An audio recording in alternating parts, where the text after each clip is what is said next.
ভূপতিনগর বিস্ফোরণ কাণ্ডে এবার নজরে কল ডিটেলস।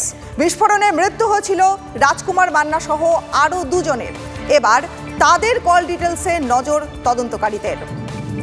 আমাদের প্রতিনিধি সিজার মণ্ডল রয়েছেন আমাদের সঙ্গে, আরও বিস্তারিত জানবো তার কাছ থেকে। সিজার, দেখো, আমরা গতকালই দেখেছিলাম ভূপতিনগর বিস্ফোরণ কাণ্ডে দুজনকে গ্রেপ্তার করা হয়েছে, বলাইচরণ মাইতি এবং মনোব্রত জানা।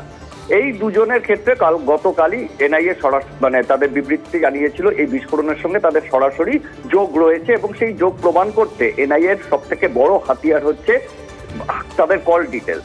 একদিকে যেমন যে রাজকুমার মান্না সহ তিনজনের যে মৃত্যু হয়েছিল তাদের কল ডিটেলস, এবং অন্যদিকে এই দুজনের কল ডিটেলস মিলিয়ে দেখা হয়েছে ইতিমধ্যেই, এবং সেই কল রেকর্ড থেকে দেখা যাচ্ছে যে বিস্ফোরণের আগে বেশ কয়েকবার রাজকুমার মান্না এবং এই বলাই মাইতি ও মনোব্রত জানা এদের মধ্যে একাধিকবার কথাবার্তা হয়েছে, এবং সেখান থেকে অনেকাংশেই প্রতিষ্ঠিত যে এই দুজনের মধ্যে যোগাযোগ ছিল, অর্থাৎ এই দুজনের সঙ্গে ওই তিনজনের যোগাযোগ ছিল। এবং সেখান থেকেই এই মুহূর্তে এনআইএ আধিকারিকরা জানার চেষ্টা করছেন কার নির্দেশে ওখানে ওই দেশি বোমা বানানো হচ্ছিল, এবং সেই সঙ্গে সঙ্গে সেই বোমার কাঁচামাল কোথা থেকে আসতো, কার মাধ্যমে কেনা হতো, এবং এর পেছনে আর কোনো চক্র কাজ করছে কিনা। বেশ, ধন্যবাদ সিজার।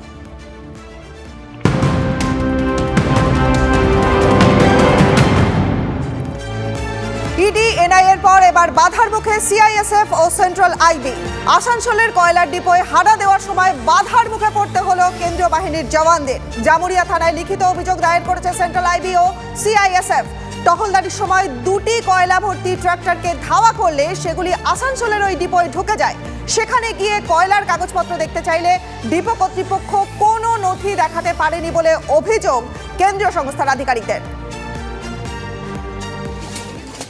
একদম ছেলে স্বামী বিবেকানন্দ ইঞ্জিনিয়ার বলছে আমি পয়সা আনতে গেছি, পয়সা দিলে না পিটাই দিলে এমনভাবে মারলে বলার নাই। বয়স্ক লোক 55 এজ হয়ে গেল।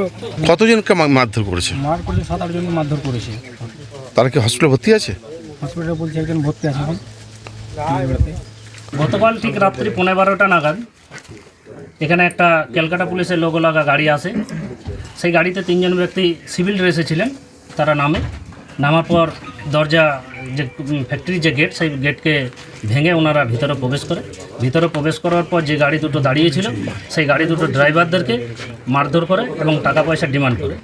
5 লক্ষ টাকা ডিমান্ড করার পর যখন ড্রাইভাররা আমাদের মুন্সিকে জানায়, মুন্সি জিজ্ঞাসা করে যে আপনারা কে? তারপরে আমরা ক্যালকাটা পুলিশ থেকে এসেছি,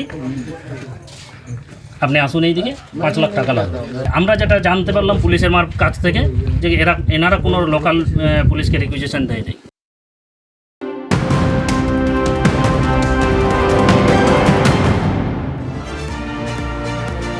রাজ্যে বাড়ল বিশেষ ইডি আদালত। হাইকোর্টের অনুমোদনের পর চালু হলো আরও 4টি পিএমএলএ আদালত। রাজ্যে এই মুহূর্তে একাধিক দুর্নীতির তদন্ত করছে ইডি। বিচার প্রক্রিয়া শুরুর চাপও বাড়ছে কেন্দ্রীয় এজেন্সির উপর। আমাদের প্রতিনিধি সুজয় পাল রয়েছে আমাদের সঙ্গে, সরাসরি কথা বলবো সুজয়ের সঙ্গে। সুজয়, এই যে বিশেষ আদালত, মানে রাজ্যে বিশেষ ইডি আদালত বাড়ছে, তার ফলে বিচার ব্যবস্থায় কি সুবিধা দেখা যাবে? দেখো, বেশ কিছুদিন আগেই কেন্দ্রীয় অর্থমন্ত্রকের তরফ থেকে এই 4টি অর্থাৎ একটি পিএমএলএ কোর্ট রয়েছে, আরও 3টি পিএমএলএ কোর্ট গঠন করার জন্য তারা সিদ্ধান্ত নেয়, এবং সেই মর্মে কলকাতা হাইকোর্টও বেশ কিছুদিন আগে কেন্দ্রের সিদ্ধান্তে সায় দিয়েছিল। এবার বিচার ভবনের মুখ্য বিচারক তিনি বিজ্ঞপ্তি জারি করে জানালেন যে সিবিআই 2, 3, 4 এই যে 3টে কোর্ট, এই 3টে কোর্টকেও পিএমএলএ কোর্ট বা বিশেষ ইডি আদালত হিসেবে কাজ করতে দেওয়া হবে। অর্থাৎ যেহেতু এর ফলে কি সুবিধা হবে, এর ফলে যে এই একাধিক মামলার বিচার প্রক্রিয়ায় গতি আসবে, তার পাশাপাশি অভিযুক্ত থেকে শুরু করে তদন্তকারী সংস্থা ইডি যে সমস্ত আবেদন করেন সেই সমস্ত আবেদনের শুনানি এবং সেগুলির নিষ্পত্তিও দ্রুত হবে। সব মিলে বলা চলে বিচার প্রক্রিয়া বা এই আইনি প্রক্রিয়ায় গতি আসবে। এতদিন পর্যন্ত একটি মাত্র কোর্ট ছিল বিশেষ পিএমএলএ আদালত বা একটি মাত্র ইডি কোর্ট ছিল, ফলে সেই জায়গাতে একাধিক যে দুর্নীতি মামলা, সেই দুর্নীতি মামলার শুনানি, সেই দুর্নীতি মামলার বিচার প্রক্রিয়া সব কিছুতেই কিন্তু একটা দেরি হতো। এবং এই মুহূর্তে নিয়োগ। ধন্যবাদ তোমাকে, সঙ্গে থাকো। আর জম্মু